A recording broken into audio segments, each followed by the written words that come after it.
জীবনের 6টি মূল্যবান শিক্ষা। নাম্বার 1, সময় একবার চলে গেলে আর ফিরে আসে না, তাই প্রতিটি মুহূর্তকে সঠিকভাবে কাজে লাগান এবং অপ্রয়োজনীয় বিষয়গুলোতে সময় অপচয় করবেন না। নাম্বার 2, সুস্থতা জীবনের সবচেয়ে বড় সম্পদ। শারীরিক এবং মানসিক স্বাস্থ্যকে সর্বোচ্চ গুরুত্ব দিন। নিয়মিত ব্যায়াম, সুষম আহার এবং পর্যাপ্ত বিশ্রাম নিশ্চিত করুন। নাম্বার 3, ভালো সম্পর্ক আমাদের জীবনের জন্য অত্যন্ত গুরুত্বপূর্ণ। পরিবারের সদস্য, বন্ধুবান্ধব এবং সহকর্মীদের সাথে সম্পর্ক ভালো রাখুন এবং তাদের প্রতি যত্নশীল হন।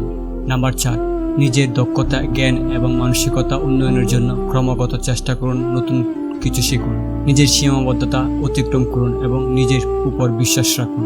নাম্বার 5, আর্থিক বিষয়গুলো সঠিক পরিচালনা শেখা প্রয়োজন। আয় ব্যয়ের হিসাব রাখা, সঞ্চয় করা এবং বিনিয়োগের সঠিক সিদ্ধান্ত নেওয়া অত্যন্ত গুরুত্বপূর্ণ। নাম্বার 6, জীবনের সব ক্ষেত্রে আন্তরিক বিনয়ী থাকুন। অন্যদের সাথে সহযোগিতা করুন, সম্মান দেখান এবং সদাচরণ বজায় রাখুন।